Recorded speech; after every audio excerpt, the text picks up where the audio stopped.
Well, we don't start until Friday, so we'll see how the weather is on Friday. But yeah, the weather's been it's been great. It's nice. It's almost too nice because then the bugs all come back to life. So you gotta be ready. Cael, you guys had a pretty successful offseason in terms of guys past and present on the international stage and things like that. So how do you just feel where your program is right now that you have all that stuff wrapped up, whether it was, again, guys past or present, and now you're focused on just getting ready for the season?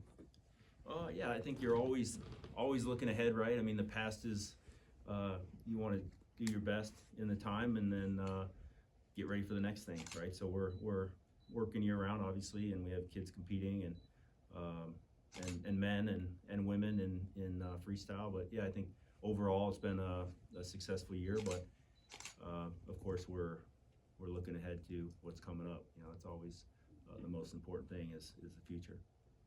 Cael, just piggybacking off of his question, you know, David Taylor's done a lot in the community around here and has just continued to excel on the mat, even past his time at Penn State. I mean, what can you say about what he's given this program and what kind of legacy he's left here at this program doing the things that he's accomplished? Yeah, I mean, David Taylor has been amazing from year one, right? Just the impact he's had on the program. I mean, he's been here as long as I have. Well, I think I beat him here by a couple months maybe, because he redshirted our first year, and then you know, the teams that he was a part of won the nationals. You know, the 4 years of his eligibility, and now he's a world, two-time world, and an Olympic champion. So he's just done amazing things. He and his wife they have businesses in the community, and they're doing a great job. So. But yeah, he's had a huge impact on our program. Great mind for the sport, and you know, coming off just an outstanding performance at the World Championships. So we're super happy for him, and glad he's still here. Cael, I know it's early on in his career, but what have you seen from Levi Haynes in terms of his development so far? Yeah, Levi Haynes is great. He's consistent, hardworking, coachable. All those things you look for in a student athlete. You know, he's a great student. Just don't worry too much about him, right? Which gives us more freedom to worry about other things, I guess. So, but yeah, outstanding kid, and should have a tremendous career. Would you could you possibly apply the new eligibility rule to him? You know, see how he's doing early, or do you think he'll go? It's hard to say right now. I think, I mean, we're not going to throw anybody out there right away. I think, you know, we have some options and some kids that have worked really hard, and you know, we'll patiently let things play out. But yeah, you know, 57, Terrell's had a great off season and has looked better than ever. So, but yeah, I think you know, it's a little tricky now where red shirts. True freshmen, I guess it's true freshmen, not necessarily in red shirts. They can't go to these open tournaments unless we're taking them. So you know, we have to figure out how we can get these guys matches. But yeah, I don't know how we'll play with those 5 dates. You know, that the true freshmen can wrestle. I think it gives you a little bit of obviously some depth, and should help in reducing forfeits, this and that kind of stuff. But how we'll use those. We probably won't know until the week of. Are you pleased with your depth overall, would you say? And another question related to that, how has Will Betancourt looked so far? Yeah, I think you know, you always want more depth, and you know, you'll take as many good kids as you can find. But yeah, Will's he's not on our roster, so he's not here. But yeah, I think if kids are working hard and they're, you know, ready to go, most of the time they get a chance to compete. You know, whether they're a starter or first or second or third, you know, third on the ladder. If you're ready to go, you generally get a shot, even if it's a weight above or something like that. So I think our guys have seen that the last few years, and hopefully they're all ready to go on just a few day notice. The middle weights there, 49, 57, 65, those are pretty much your, you could say, open spots for what we know as the media covering a team. Yeah. What are you seeing in those 3 weight classes? What are some of the guys that are, you know, competing for those spots? Well, I think there aren't really many surprises there. I think we had a round of inter squad wrestle off matches, and the guys look pretty darn good, I'd say. So we'll roll things out on Friday, but things are looking pretty solid, I'd say. Okay, what about 125? What's that looking like this year? Howard will not be wrestling most likely this year. And I don't know if that's news or not, but yeah, so Gary Steen right now he's done a nice job, and so we have a few different guys that'll be competing for that spot, but Gary Steen's done a nice job. He'll probably kick things off and hopefully get things rolling there. We saw you guys last year, Cael, go into the transfer portal mid-season, and obviously that's something you can do in season, out of season. But how do you continue to evaluate and evolve the way you approach that? I think you've heard probably different coaches across campuses talk about their philosophy. What is yours when it comes to trying to mesh the idea of fixing needs versus, obviously bringing somebody into your program? Well, I think you just have to compete, really, right, and try to make good long-term decisions for your program. I don't know if there's any kind of a set philosophy or strategy that you would have. We're just like anybody doing anything. We're competing and trying to have a good time doing it. So, if opportunities present themselves, then we'll take a good look at them, just like anybody else would. Cael, you've got a handful of guys that got an extra year from the NCAA during the COVID year. How has that affected how you recruit short-term and long-term?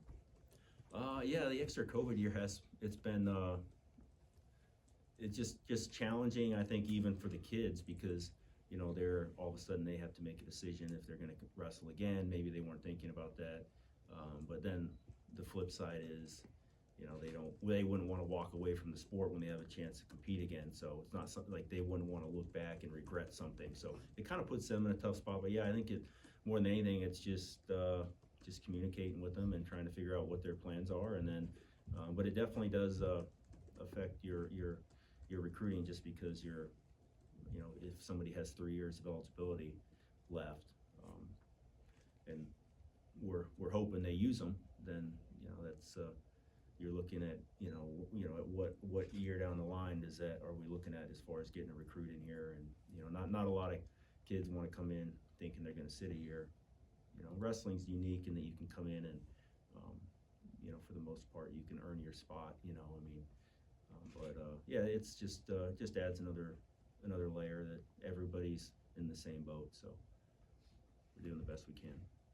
Cael, I know that you have a few guys competing in the upcoming NWCA All-Star Classic. Yep. How did they get involved in that? Why is that something you guys wanted to be a part of, and what can fans look forward to? Yeah, I think it was just something, Flow Wrestling got behind it, and I think they did a really nice job kind of making it interesting to the kids, the student athletes, and they got some great matchups. It was just something I think they secured it and kind of locked things down mid-summer. So some of our guys got invites, but it just didn't make sense to make a decision maybe that early. Some of them were just excited to do it. So really, from our standpoint, we just present opportunities to the student athletes, and if they want to participate, then we support them. If it's not something they want to do, then we support them there also. And that's kind of been our philosophy there, our strategy in the past as well.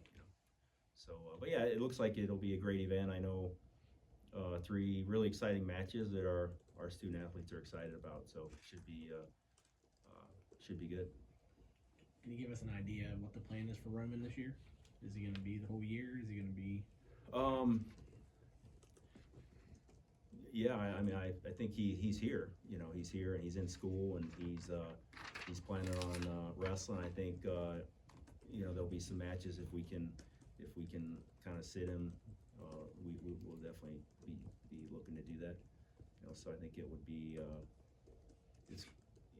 but yeah, it's right now I think the plan is just kind of wrestle a handful of matches here. It's your 4 champions. Have you seen improvement from them this year? I mean, can they reach, how many other levels can they get to?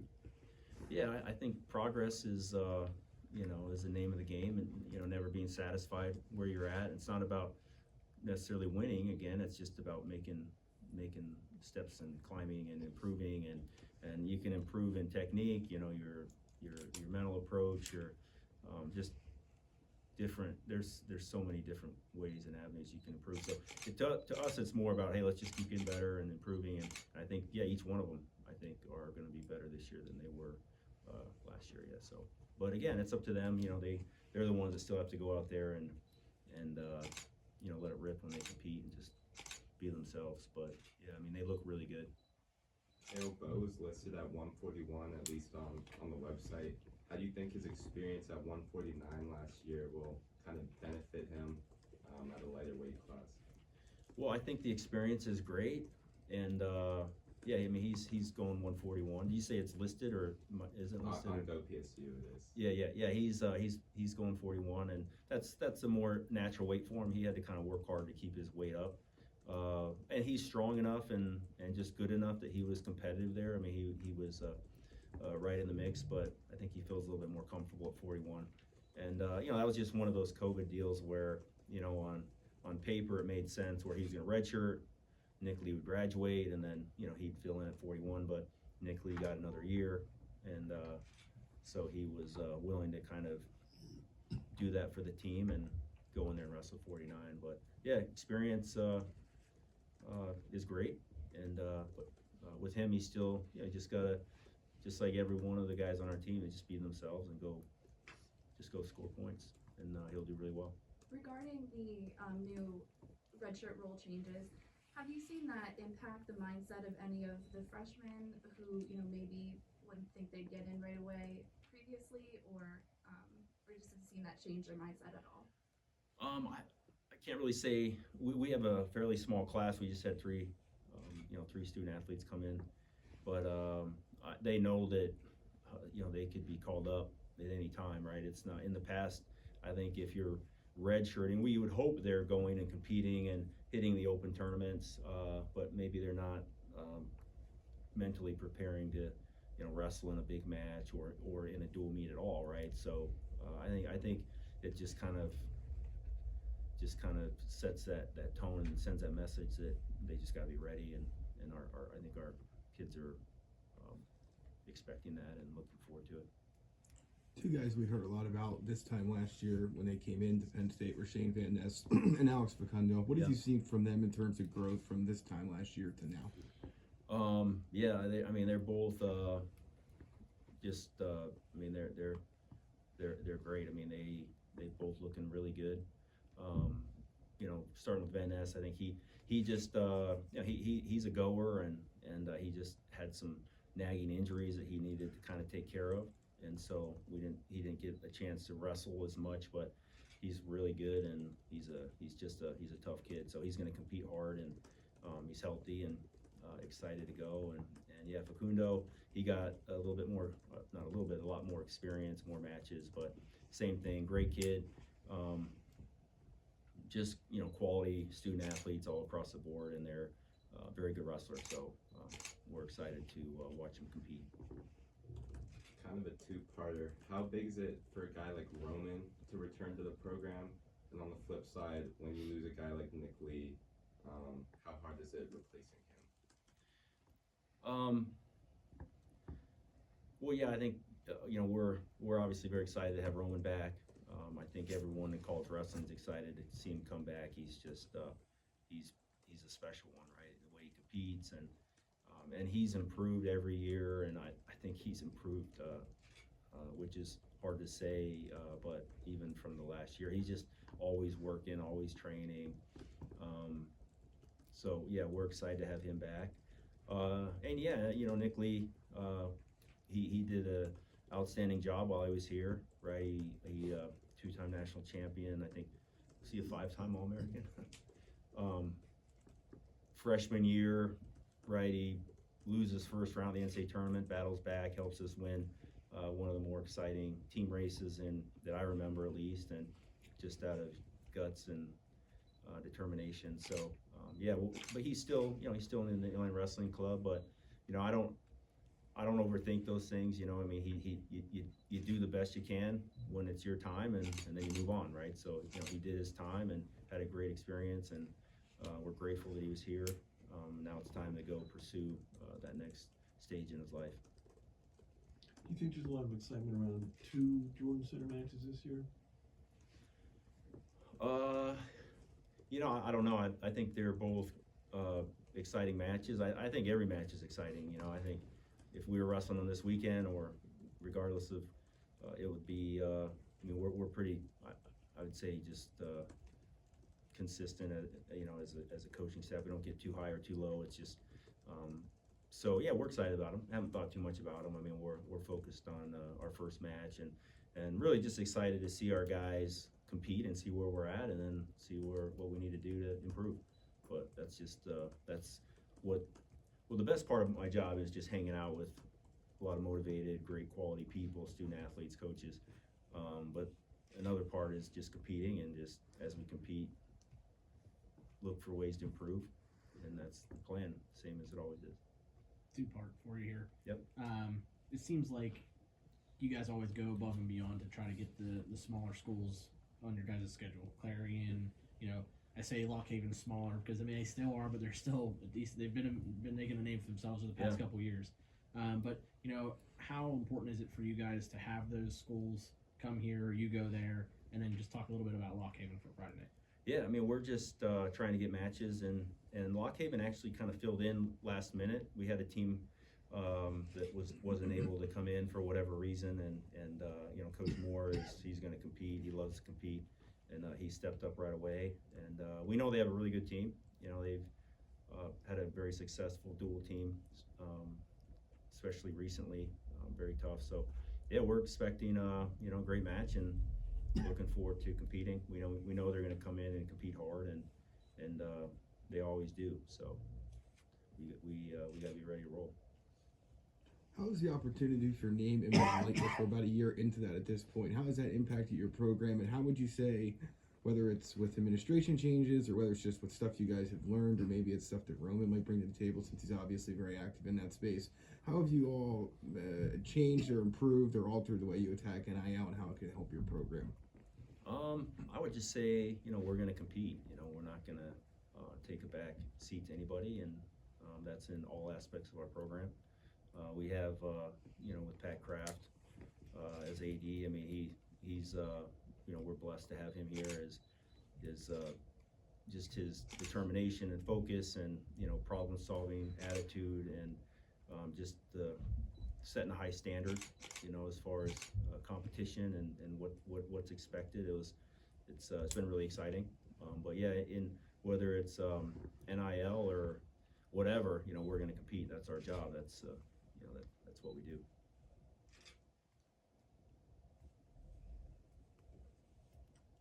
Anything else for Kim? What have you seen anything in the room this year that you know, sort of stands out? I mean, what's the attitude been? They're ready to roll for Friday. Well, yeah, I think we have the potential of having a very good team, right? It's up to you know, each individual to go out there and do their thing and be themselves and have fun and compete and look to improve, right? I think today, probably more than ever, that, you know, kids are going to feel more pressure, right, from social media, and a lot of it's self-imposed, right, that they kind of create for themselves. But then you have, you know, this name, image, likeness, and you know, you're getting pulled in a lot of different directions. So, you know, I think, but our kids have a pretty good grasp on those things. Our job as coaches is to take pressure off them, right? Not to add pressure. Pressure usually kind of rolls downhill, right? So, but I think our guys it's just a fun group, you know, to train. I mean, they're competitors. I mean, we've seen this in the past. You know, the bigger the match, the better they wrestle, and so just keep doing our thing. Kind of going back to Pat Kraft, I know when he got hired, he called you the GOAT, and that you can be here as long as you want. What have the conversations with him kind of been like, just overall? Like I said, I think we're very blessed, you know, to have Pat. I think he's very unique in in his approach, and I feel like we see things very, very similarly, and it makes my job a lot easier. And you know, we're competing. He's competing, right? He wants to be the best athletic department in the country, right? And doesn't see any reason why we can't. And I think that's awesome. It's inspiring. You know, first all staff meeting, I had my pencil and paper out. I was taking notes. Big smile. I loved it. It was awesome. Like we're very very blessed. What is it? We're in good hands. Sorry to cut you off. Yeah, go ahead. You mentioned earlier about Gary Steen and how you've Yep. seen improvement from him. What is it that you've seen specifically, and what kind of steps have you seen him take from the time he's got here to now? Not just maybe the last, however long, but just overall. Yeah, he's a very good wrestler. I mean, he's had a ton of success up until this point in his career. So yeah, there's no reason why he wouldn't continue that, right? He's got everything he needs. He's a great athlete. He's strong. He's fast. He has the experience. So it's just like anyone on our team. It's just up to him to go take advantage of all that God's blessed him with, and that's a lot, right? He's got a lot to be grateful for. So yeah, he's got a lot of potential. So again, like anybody else, it's up to you. You know, use it, have fun, and go score some points.